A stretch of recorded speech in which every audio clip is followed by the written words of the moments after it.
Aleluia. Boa noite. Mais uma noitezinha de frio. Eita glória. Estamos aqui ainda no clima do culto de casais ontem. Eita, foi bênção, hein? Gente, tinha um casal de Chapecó aqui. Vocês têm noção que um casal enfrentou cerração, neblina, chuva para estar aqui recebendo a palavra dos casais? Tinha outro de não me toque. Meu Deus. Fica a dica, hashtag. Vamos lá para Gálatas 3:20. Gálatas 3:26. Hoje vamos falar sobre alegria, mas você vai entender o porquê eu e você podemos ser alegres em qualquer situação. Fazemos parte de uma linhagem. Glória a Deus. Gálatas 3:26. Vamos lá. Gálatas 3:26. Vai dizer assim: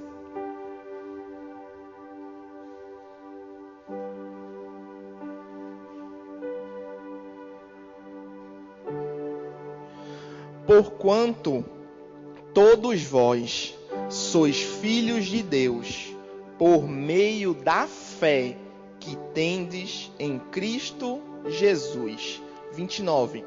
E se sois de Cristo, sois também descendência de Abraão, e plenos herdeiros, de acordo com a promessa. Quando Deus prometeu a Abraão uma descendência, não era só uma descendência natural, não eram só aqueles filhos, Isaac, Jacó e toda a descendência de Israel. Existia também uma descendência espiritual, e somos eu e você. Somos descendentes de Abraão espiritualmente. Amém? Vai lá comigo para Romanos 4:6. Somos filhos espirituais de Abraão. E ontem teve um certo momento que eu estava em casa à tarde com a Aninha. A gente sentou no tapete na sala e estávamos juntando a mensagem, preparando a mensagem do culto de casais. E Benjamin, ao ver aquilo, fez: eu quero estudar também. Pegou a bibliazinha dele, pegou o lapisinho, sentou do lado e ficou lá desenhando. Filhos imitam os pais. Amém?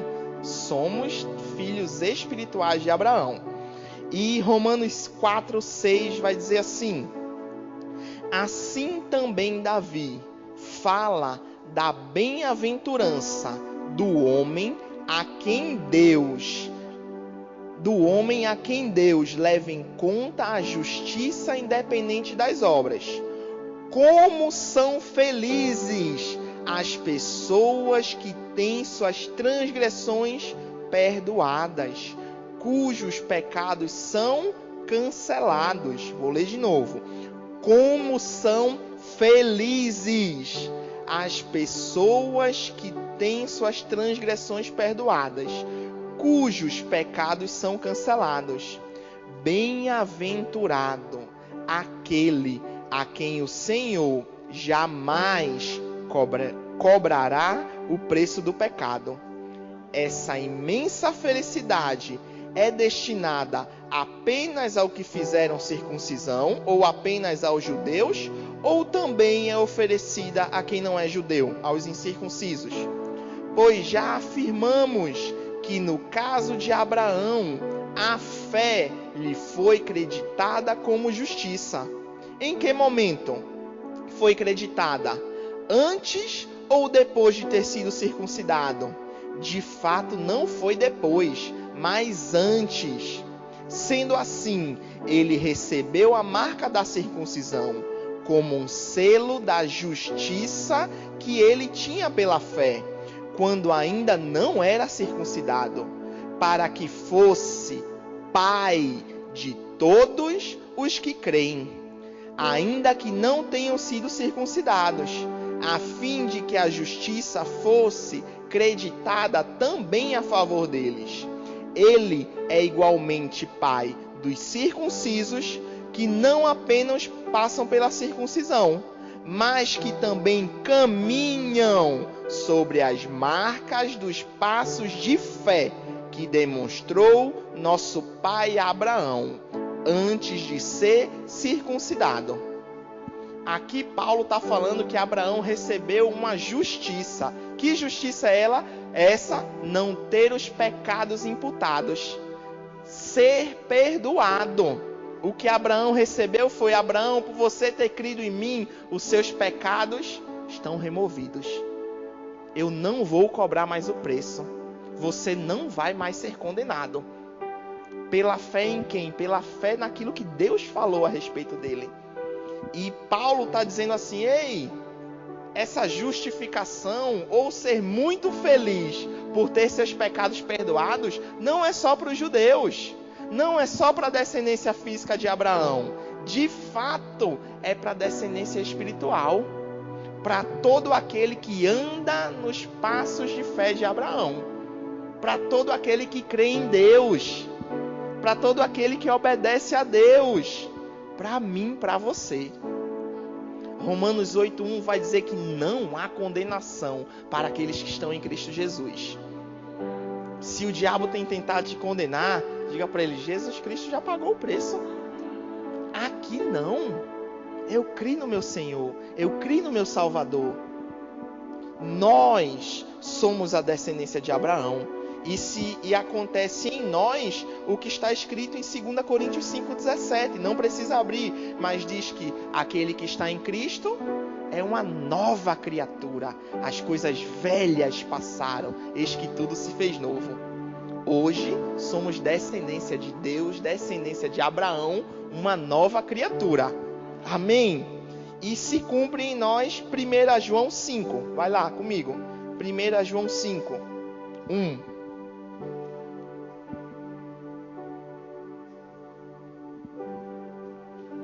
Somos filhos espirituais, aqueles que andam nos passos de fé, aqueles que tiveram seus pecados perdoados. E somos felizes por termos nossos pecados perdoados, gente. Isso deve ser algo claro nas nossas mentes.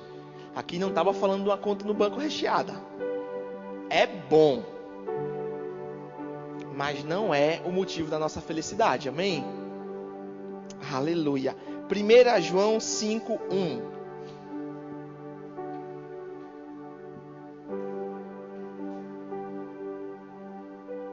Vai dizer assim: todo aquele que crê que Jesus é o Cristo é nascido de Deus.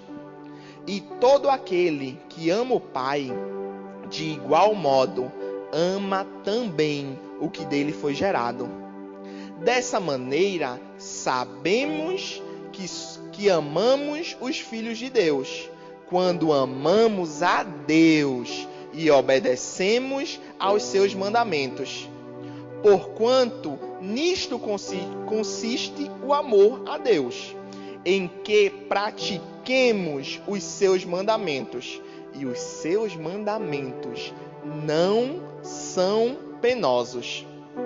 Todo aquele que é nascido de Deus vence o mundo, e este é o triunfo que vence o mundo, a nossa fé. Eu li um exemplo esses dias maravilhoso sobre ser nascido de Deus, sobre ser feito nova criatura. Um pastor contando que uma criança da igreja dele estava com... Ixi, eu esqueci o nome do câncer que ataca a medula. Leucemia, eu acho. Leucemia, né? Pronto, estava com esse negócio aí. E foram atrás de doador, e não achavam, atrás de doador, todo mundo orando, acharam um doador. Ela fez a transfusão de medula, transplante de medula. Fez o transplante de medula. E ele conta que achou algo muito interessante, porque aquela criança foi completamente curada, mas o transplante de medula naquela criança mudou o tipo sanguíneo dela, mudou a cor dos olhos dela e que, se caso ela precisasse de um transplante futuramente de outro órgão, não mais seria procurado na família natural dela, mas na família do doador. Gente, quando eu e você nascemos de novo, nosso DNA é mudado. O sangue de Jesus Cristo é muito mais poderoso. Gente, nossa vida não pode ser mais a mesma, porque nossa natureza foi mudada, foi transformada. Somos filhos de Deus, somos descendência dele, somos descendência de Abraão, aquele que anda nos passos da fé de Abraão. Amém? Temos uma família natural, temos uma descendência natural, mas o poder da vida de Deus é muito maior na gente. É muito maior. E eu quero que você abra comigo em Mateus 10, 37. E antes de jogar a pedra em mim, deixa eu terminar o raciocínio, tá? Mateus 10, 37.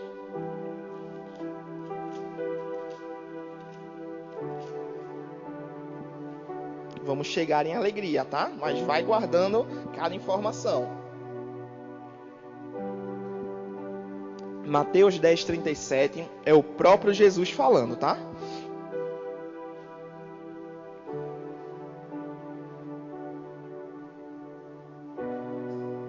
Mateus 10, 37. Quem ama seu pai ou sua mãe mais do que a mim, não é digno de mim. E quem ama o filho, a filha, mais do que a mim, não é digno de mim. Aquele que não toma a sua cruz e não me segue, também não é digno de mim. Quem encontra a sua vida, perderá. Mas quem perder a vida por causa de mim, a achará.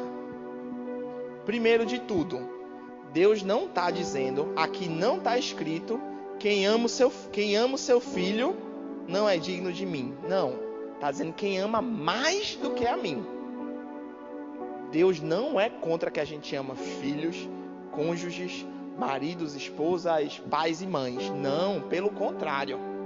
Mas ele diz que esse amor não pode ser maior do que amar a ele. Esses dias eu escutei um acontecido de um casal que estava no caos. E o maridão chutou o pau da barraca, fez tudo que não prestava.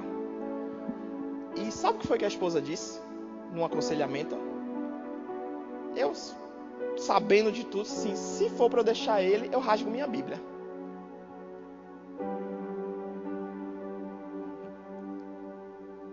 Amando mais o cônjuge do que a Deus. Não tem como ter uma vida plena, gente. A gente precisa entender isso. Eu amo minha esposa, eu amo demais meu filho, mas meu amor maior deve ser por Deus. E se eu amo mais a Deus, o fluir do amor dele pelos meus vai ser muito mais fácil. O perdão vai ser muito mais fácil. A paciência vai ser muito mais fácil. A questão é que muitos estão se desconectando de Deus, achando que vão dar muito. Ninguém dá o que não tem.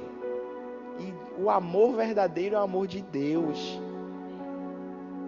É um amor que vai além das palavras, vai além dos sentimentos.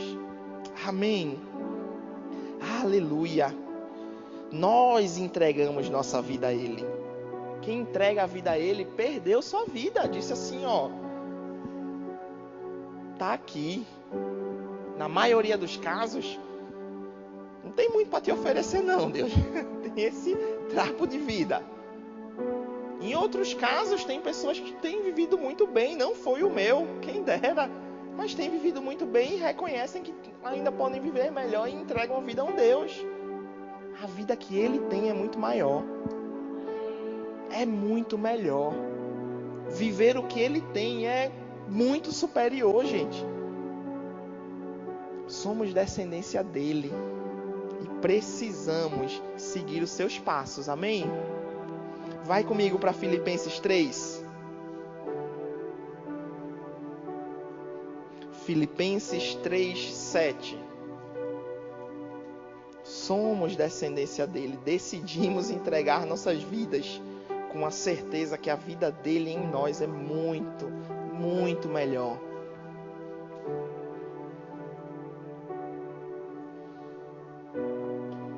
Filipenses 3:7 vai dizer assim: todavia, o que para mim era lucro, passei a considerar como prejuízo por causa de Cristo.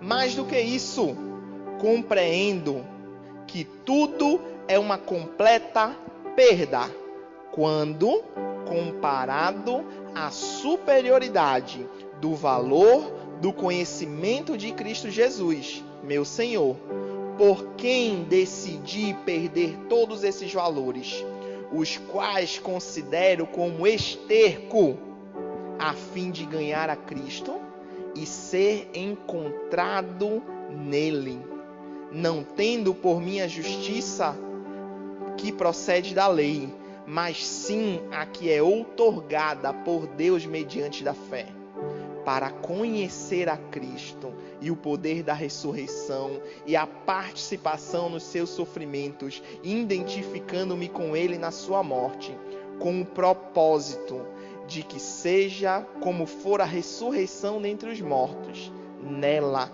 está presente. O que é que Paulo considerou como perca?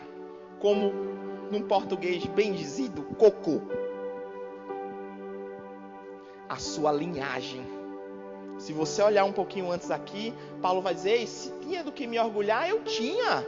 Sou hebreu dos hebreus, fariseu, ou seja, o que eu podia conquistar, eu conquistei. Eu era o cara. O que tinha para fazer, eu fui o melhor. Enquanto a linhagem, eu tenho sobrenome. Eu sou top.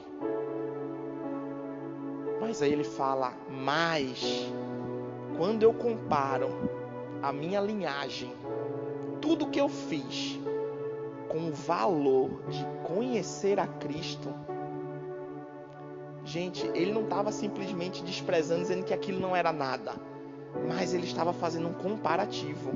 Aquilo era muito do que Paulo fez foi sim por tudo que ele tinha conquistado antes. Deus pegou aquilo que Paulo já tinha de muito bom e amplificou. Viver a vida para ele é isso. Ele pega aquilo que a gente já tem de muito bom e ele não vai nos limitar, ele vai amplificar. O crente que está vivendo uma vidinha mais ou menos, achando que está fazendo a vontade de Deus, não está não, tá? Porque o que ele quer é amplificar.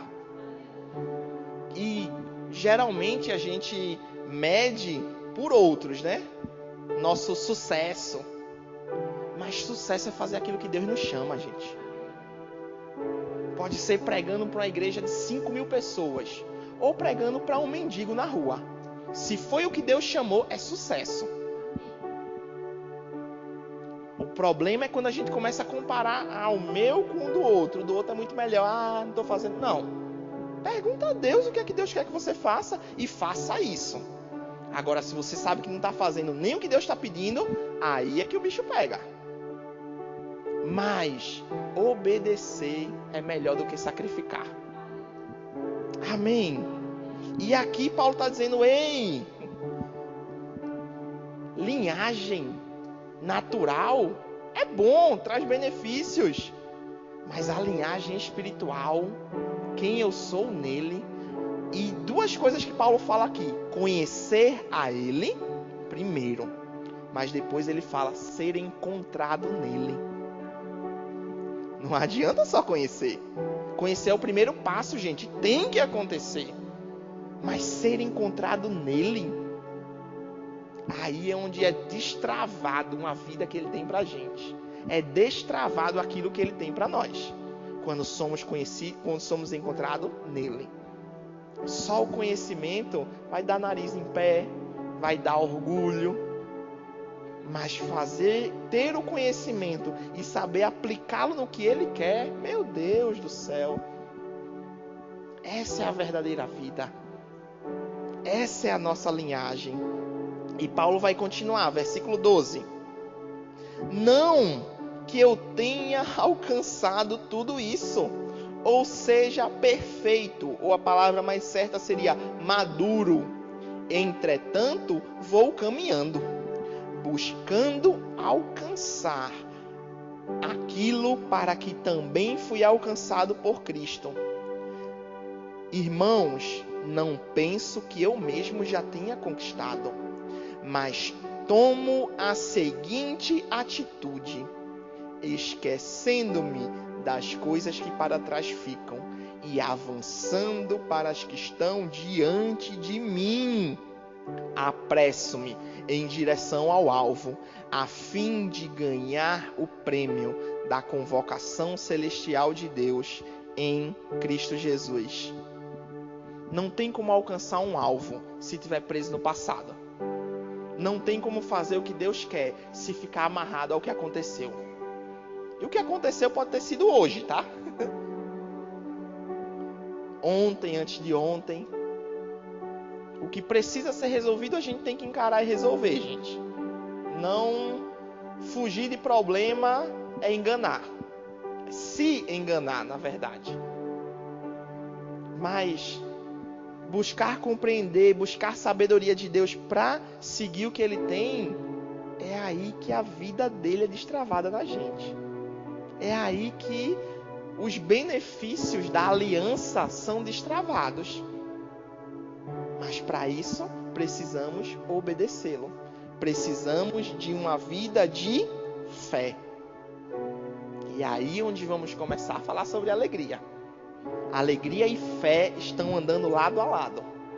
Amém? Como saber se eu estou em fé ou não? Vai lá comigo para Tiago 1:2. Enquanto você está indo para Tiago 1:2, eu vou ler para você Tiago 4:6. Tiago 4:6 vai dizer assim, ó: Deus se opõe, Deus resiste ao soberbo, aos arrogantes, aos que se acham autossuficientes, aos que se acham prontos e que sabem tudo.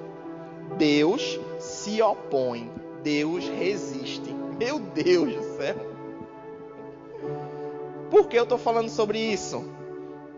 Porque a gente vai ver um filtro para saber se estamos em fé ou não. Quem é humilde, ouve a palavra, se analisa e o que precisa mudar reconhece, gente. Não precisa que outra pessoa disse. Você ouviu, você olhou, você reconheceu, você muda. Isso é humildade. Soberba é: tô pronto, não preciso mudar nada. Paulo, a gente leu que fez 3 viagens missionárias a pé, andou quilômetros e quilômetros, apanhou, sofreu, fez tudo o que fez. Um camarada desse chega e diz assim: não que eu tenha alcançado a maturidade.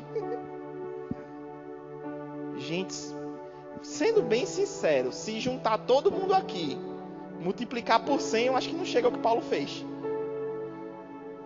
E esse homem diz: não que eu tenha alcançado. Por quê, gente? Porque ele sabia que tinha uma caminhada. E uma caminhada não é parado. Uma caminhada você vai andando até o final da vida. Você vai fazendo o que Deus quer até o final da vida. Amém. E como saber se eu estou em fé ou não? Tiago 1:2 é um grande filtro, um grande indicativo.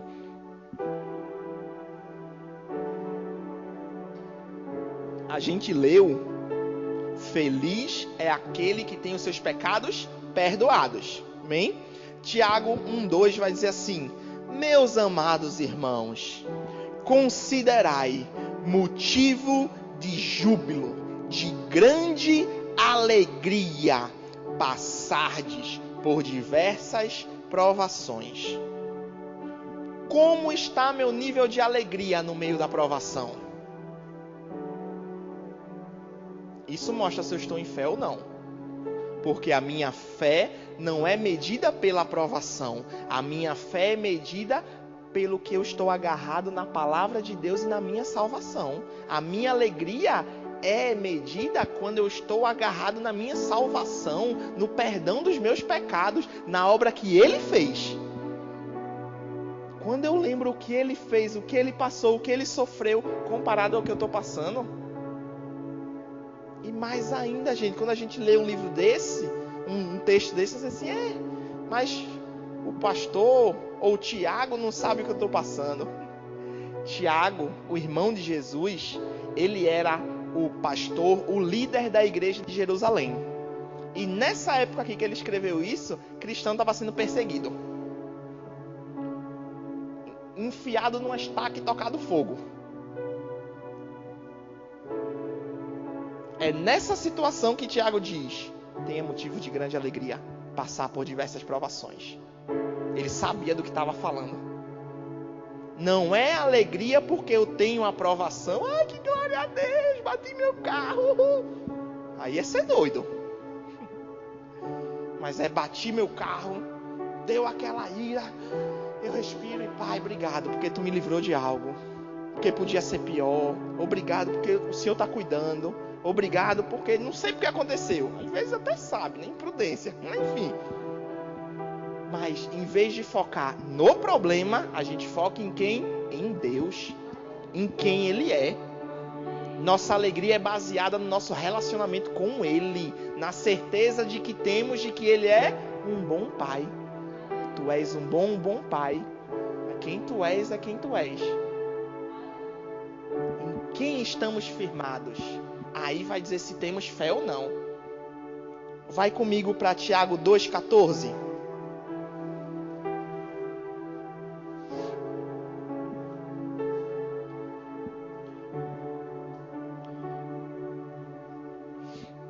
Dá um exemplo. Não tô mais, já parou de doer, graças a Deus. Mas essas últimas semanas, uma restauração que eu fiz no meu dente, muito grande, começou a incomodar, vou ter que abrir para fazer tratamento canal. E aí quinta-feira eu me acordei bem cedinho, sim, bem cedinho para uns e para outros não, mas 7h30 da manhã eu me acordei, fui lá, fiz um café, aproveitei que a Aninha e Ben ainda estavam dormindo, fui fazer meu devocional. E aí eu sabia que tinha dentista às 10h30. E eu tô lá, bem de boa. E aquela vozinha interior, vai mais cedo. Não, é 10h30 aqui atrás, vou rapidinho. 10h15 cheguei lá, fui mais cedo. Quando eu chego lá, a médica chegou atrasado, né? Atrasado como? Seu horário é 10 horas. Não vai dar para lhe atender hoje, só semana que vem. Gente, me bateu uma tristeza. Só Deus sabe o que eu passei com esse dente nas últimas semanas. Entrei no carro assim, com a vontade de chorar. Sim, o erro foi meu. Deus já estava me sinalizando. Eu não obedeci. Pai, não vou ficar me apegando a isso não. Tu és bom em todo o tempo. Tu és maravilhoso. Tu és exaltado. Acho que eu tava com vontade, gente. Tava com vontade não de louvar a Deus não. De fazer que eu faça um nada vai tirar minha alegria. Tava com vontade não. Mas eu não deixei que meus sentimentos me dominassem. E isso é uma vida de fé. É fácil. Principalmente no começo não, se a gente está tão acostumado a seguir o que quer. Mas vai facilitando com o longo do caminho. Vai ter dias que não vai parecer tão fácil não. Mas viver pela fé é uma decisão. Não é o que está fora, é o que está dentro. É qual a linhagem eu sou, filho de quem eu sou, o que corre nas minhas veias. O sangue de Jesus é poderoso. É isso que vai me mover em fé e alegria. E não as coisas ao contrário. As coisas ao contrário vão passando, gente. E Tiago 2,14 vai 2,14, isso mesmo. Vai dizer assim: de que adianta, meus caros irmãos, alguém proclamar sua fé, e não ter obras.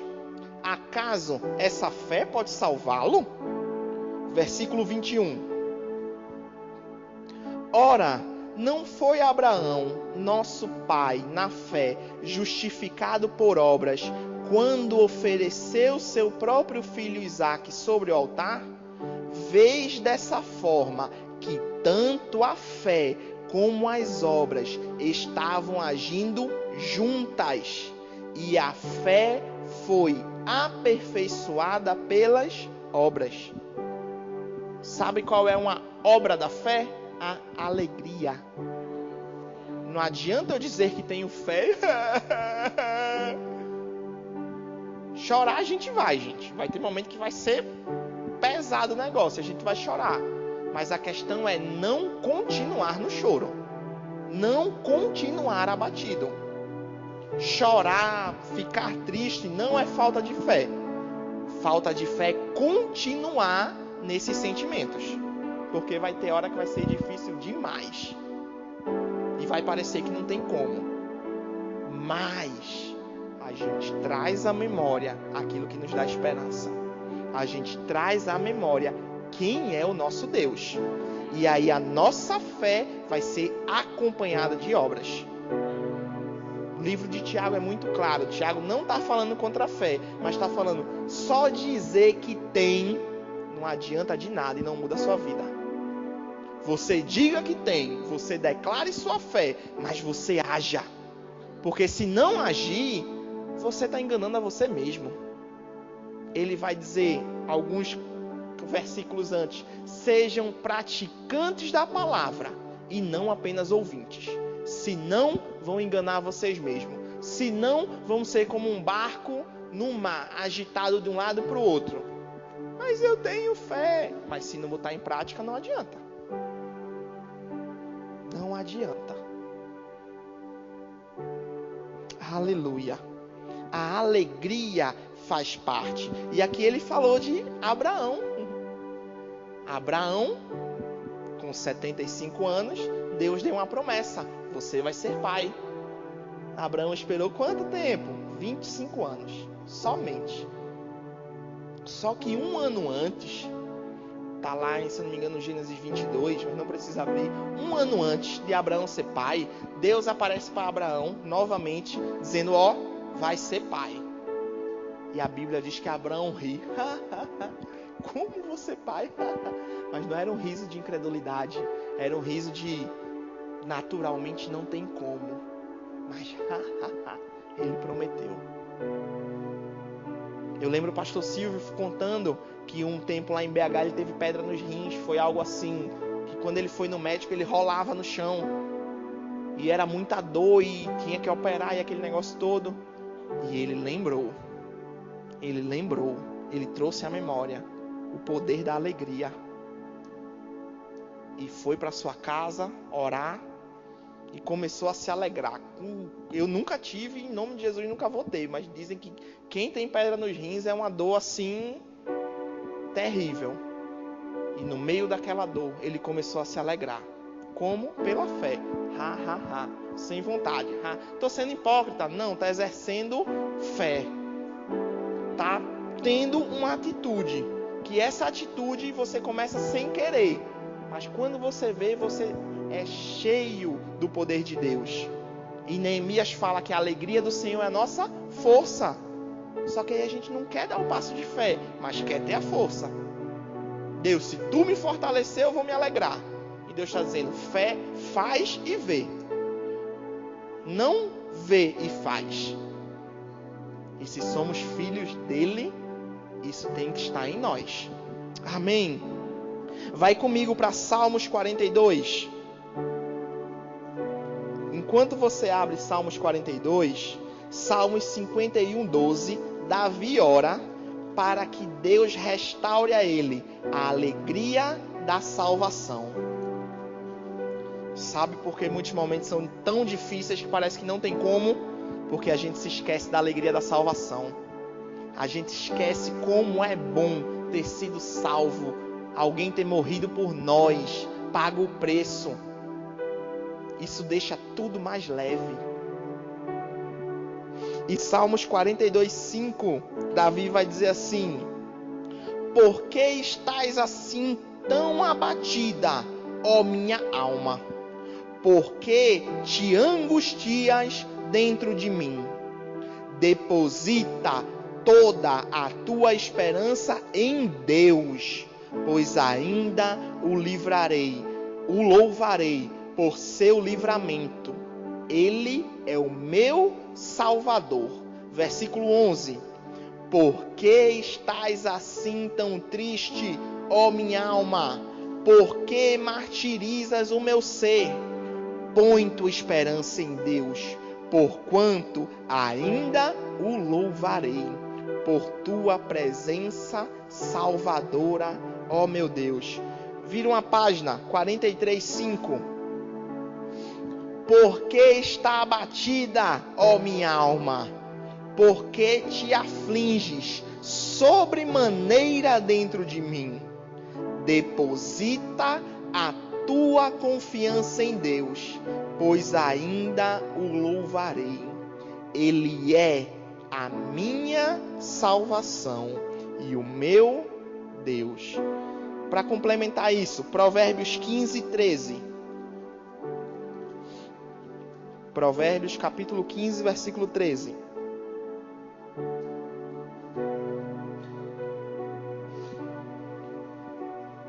Vai dizer assim, Provérbios 15:13.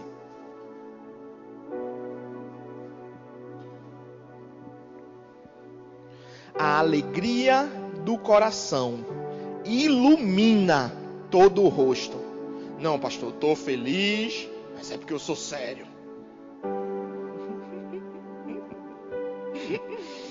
Vou só ler o que a Bíblia está dizendo, tá? A alegria do coração ilumina todo o rosto, mas a tristeza da alma abate todo o corpo. O coração que sabe discernir busca o conhecimento. Todavia, a boca dos insensatos alimenta-se de tolices. Todos os dias são tristes para quem mantém o coração aflito, mas a vida é agradável para as pessoas que buscam alegrar a alma. Antes de falar sobre esses dois textos, só para eu abrir um parêntese sobre o cara fechado e sorriso, novamente, se a gente fosse comparar com alguém que é mais risonho, a gente pode achar que não é tão risonho, mas comparação é do capeta, tá? Então para de se comparar, pelo amor de Deus. O que para um pode ser rir muito, para outro pode ser não tanto. Mas você sabe quando realmente está alegre. E o sorriso vai para fora. E, fechando parêntese, em Salmos, Davi falou: por que está tão triste a minha alma? Davi estava falando com ele mesmo, gente. E isso é algo que a gente precisa entender. Nós somos um ser trino. Somos um espírito, tá lá, 2 Tessalonicenses 5:23. Ou é primeira? Não lembro se é primeira ou segunda, mas é 5:23. Somos um espírito, isso é quem somos de fato, quem somos por dentro. Esse é o nosso eu verdadeiro. Esse é o eu que morreu com o pecado. Então a gente nem conhecia direito. Mas quando nascemos de novo, fomos feitos uma nova criatura, onde no espírito, nosso espírito reviveu, nossa comunhão com Deus foi feita de novo. Nosso espírito, quem somos de fato, está vivo. Somos um espírito. Possuímos uma alma, que são nossos intelectos, nossos pensamentos, nossos sentimentos, e habitamos em um corpo. Para poder, um espírito precisa de um corpo para poder estar no plano físico. Esse corpo ele vai morrer em um certo momento, mas o espírito continua e a alma está conectada ao espírito. O que acontece?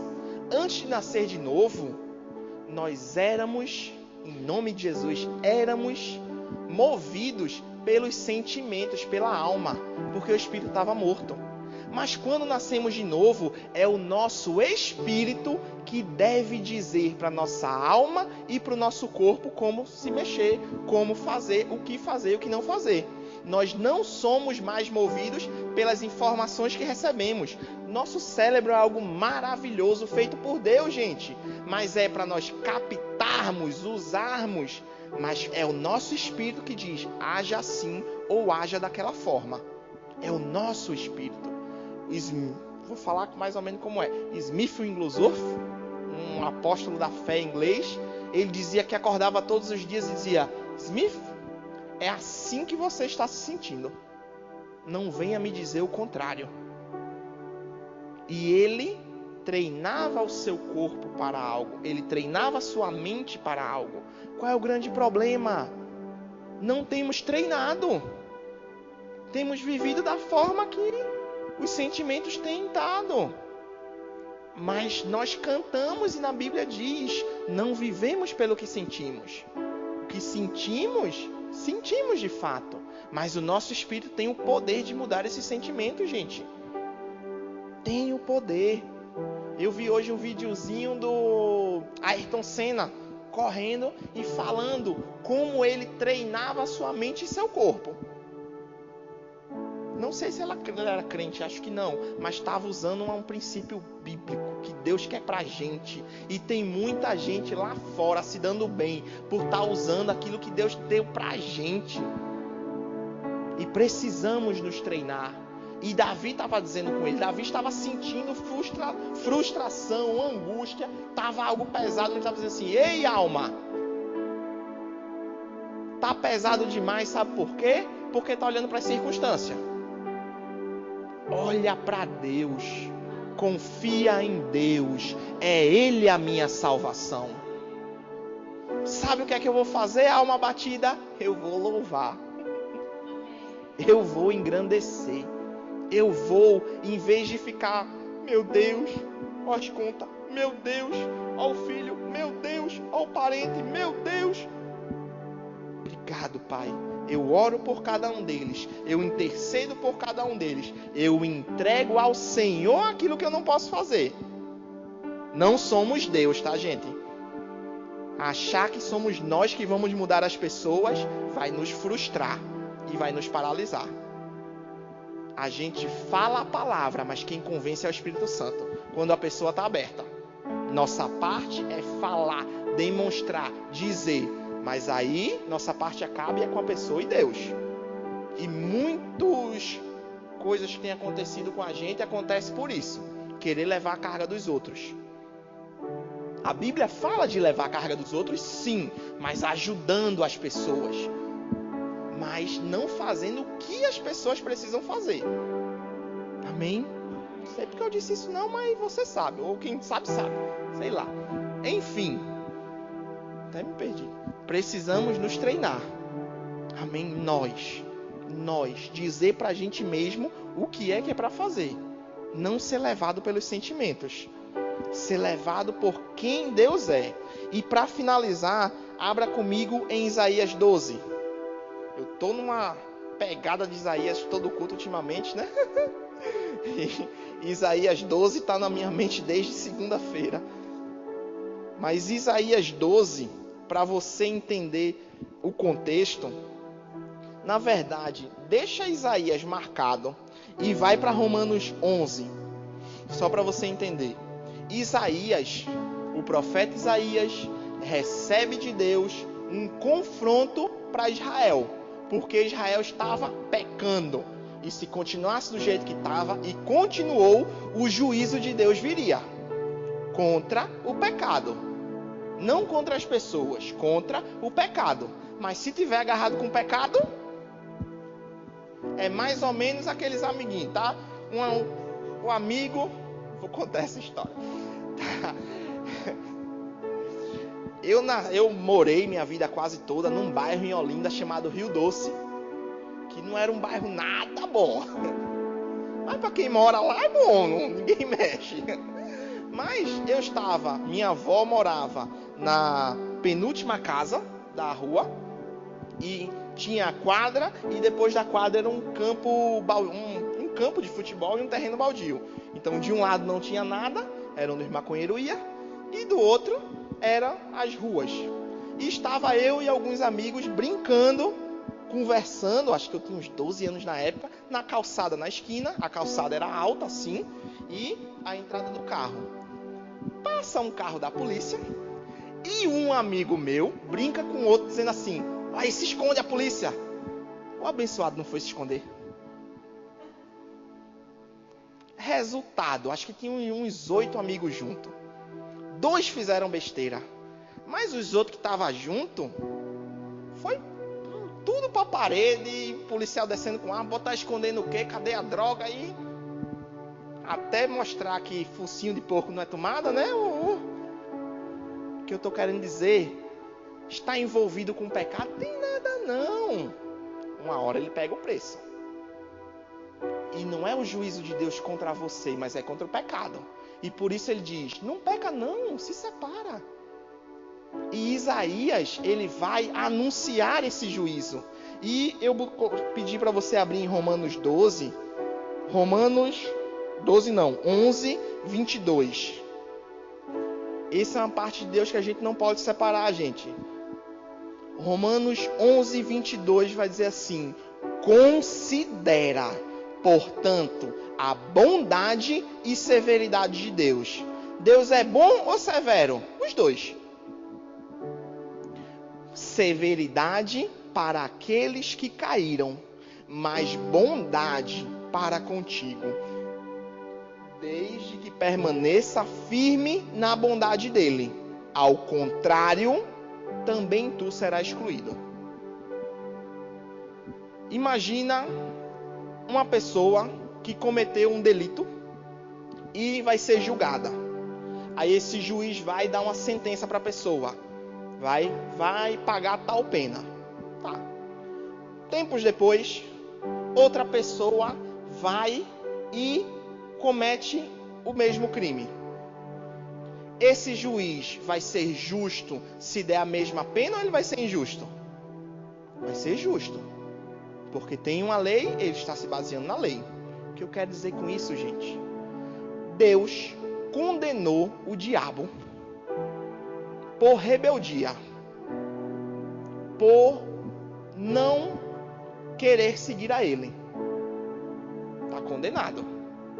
Quando eu e você nos colocamos no pecado, estamos nos colocando na mesma condição do diabo. E por isso é justo a punição. Não é que Deus é mau. Por isso que Jesus veio, morreu no nosso lugar e disse assim, ó, tá aqui o preço, eu paguei. Você não precisa pagar. Mas se eu vivo no pecado, estou dizendo, Jesus, não quero não, deixa que eu pago. Isso é viver no pecado, gente, e é sério. E vai lá para Isaías agora, Isaías 12, 2. Por que eu expliquei isso? Isaías, ele vai falar sobre a condenação que virá sobre o povo. Por o povo continuar no pecado. Deus é longânimo, Deus dá tempo, meu Deus. Mas chega uma hora que o preço vem. E para esse povo chegou. Só que no versículo 12, na verdade, antes do versículo 11, Isaías está falando da condenação e logo depois Isaías contempla a salvação que viria depois. Contempla o Messias. Isaías estava a ponto de viver um caos enorme. Mas por ter contemplado de longe a salvação, o que é que Isaías fala? Ei-lo, Deus é a minha salvação. Sinto-me inteiramente confiante nele. De nada tenho receio, porquanto Yahvé, sim, o Senhor, é a minha força e o meu cântico. Ele é a minha salvação. Com o coração repleto de alegria, tirarei água pura das fontes de salvação. Sem alegria não tem água pura. Sem alegria não tem refrigério. Sem alegria não tem descanso. E pode ser que você esteja como Isaías, vendo o caos na frente. Mas contemple depois do caos. o livramento do Senhor, a transformação do Senhor, o agir poderoso de Deus. E em vez de focar no problema, renda graças a Ele, porque Ele vai lhe dar capacidade, sabedoria para passar por isso.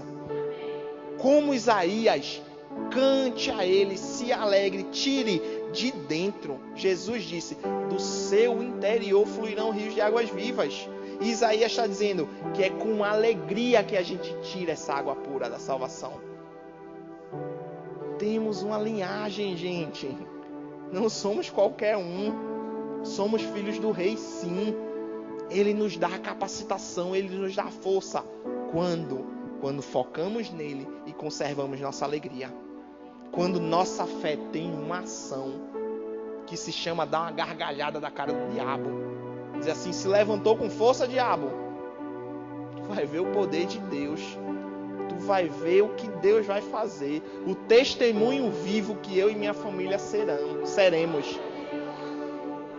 Continuando, ele diz assim, e exclamarei, versículo 4, naquele dia, louvai a Yahvé, invocai o seu nome, proclamai entre todas as nações os seus feitos, fazei saber que o seu nome é excelso e maravilhoso, salmodiai, cantai louvores a Yahvé, pois ele tem realizado obras prodigiosas, seja isso sabido no mundo inteiro. Bradai com júbilo, aleluia! Isso é um brado de júbilo. O diabo está apertando e você decidir, aleluia! Aleluia significa uma explosão de louvor em meio às trevas, uma explosão de luz em meio às trevas. Aleluia, Deus é bom. A gente começa muitas vezes assim mesmo. Aleluia. Aleluia. Deus é bom. Deus é bom. Aleluia. A lágrima descendo e você continua. Aleluia. Aleluia. Aleluia. Aleluia. Aleluia. Se você for como eu, vai dar umas carreiras na casa. Vai dar uns pulos, um chute no ar. Vai gritar com o diabo. Pode ser que você seja mais comedido e sentado você faça tudo isso. Mas faça, abra a boca, expresse com seu corpo aquilo que está dentro. Porque esse negócio, não, eu sou pastor, eu sou feliz, eu faço tudo isso por dentro. Mentalmente. Me conta o fruto? Me conta a mudança? Não muda, gente. Se o próprio Deus disse assim, ei, bradem de júbilo. Gritem. É o próprio Deus está dizendo. Eu estou dizendo para Deus assim, não é bem assim. Posso ficar calado. Não é fé na prática. Mas bradem de júbilo. Quando foi que as muralhas de Jericó caíram? Quando bradaram. O impossível acontece, gente. Mas quando eu tenho uma atitude. Lembrei agora de um... Só podia ser um baiano amigo meu. Que eu trabalhava no Rema. Quando ele passava na frente do Rema, só estava...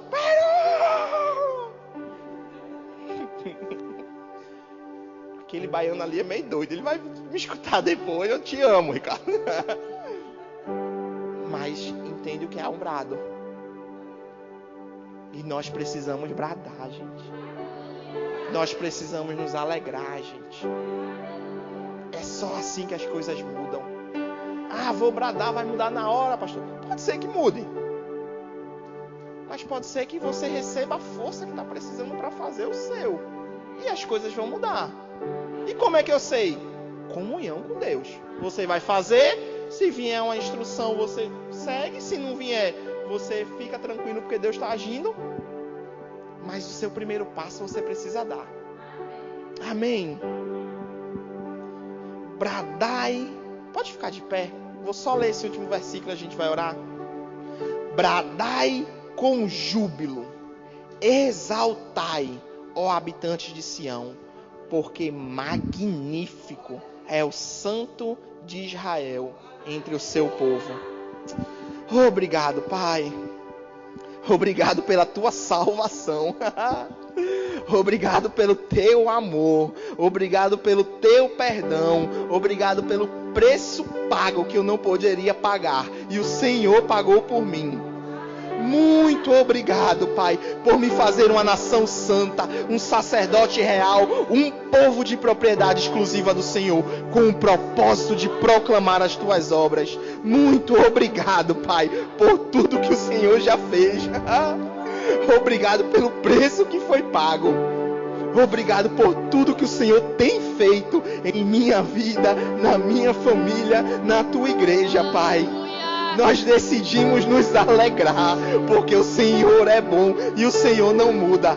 Nós decidimos tirar das fontes de salvação o teu louvor, dizer como tu és grande, maravilhoso, exaltado, Deus forte, príncipe da paz, meu rei, meu Senhor.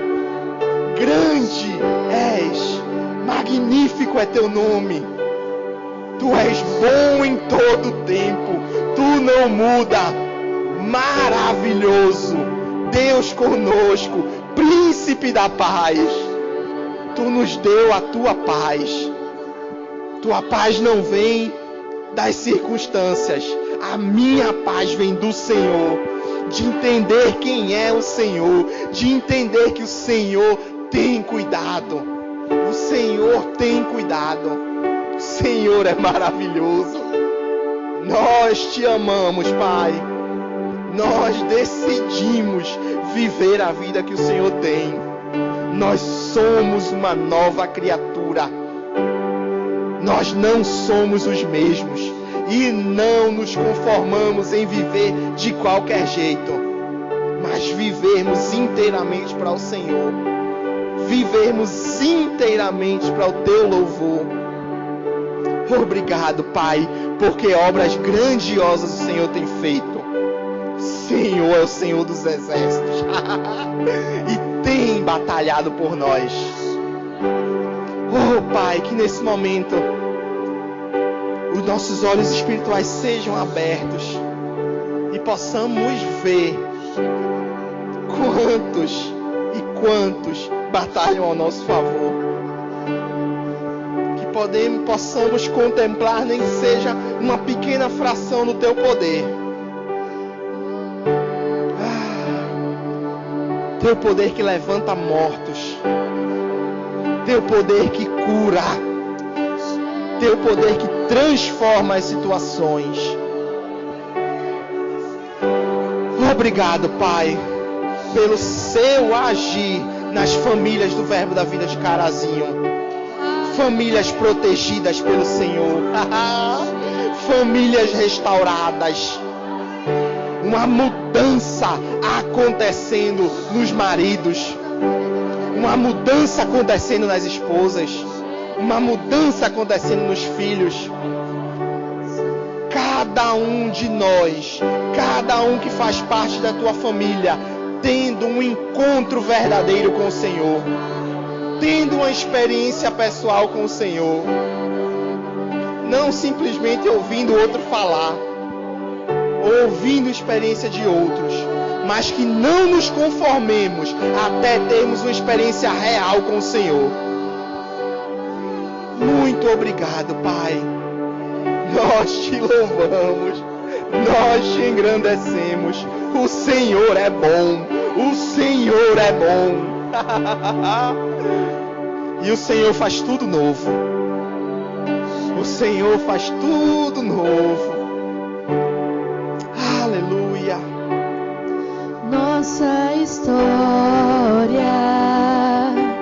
em sua promessa tem poder e glória de um Deus fiel. A fé nele espera, ela sabe o que faz, não se desespera, confia em Deus, como alegria no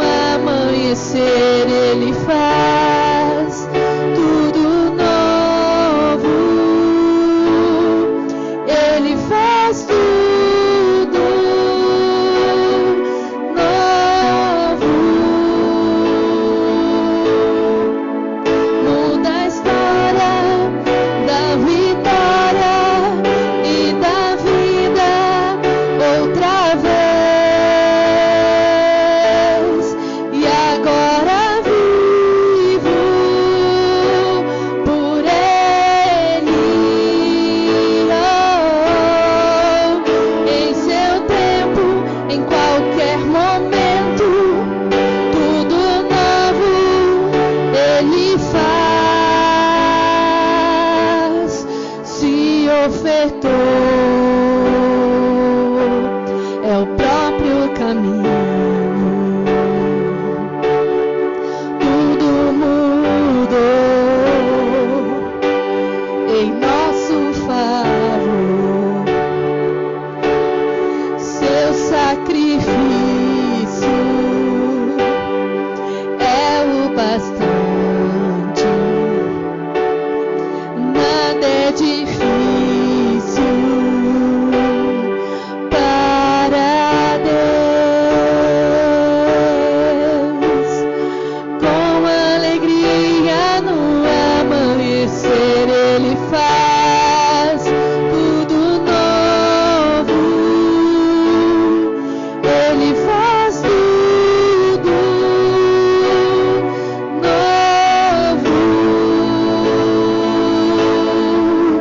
Muda a história, dá vitória e traz vida outra vez. E agora vivo por Ele. Em seu tempo, em qualquer momento, tudo novo Ele faz. Ele faz tudo novo, tudo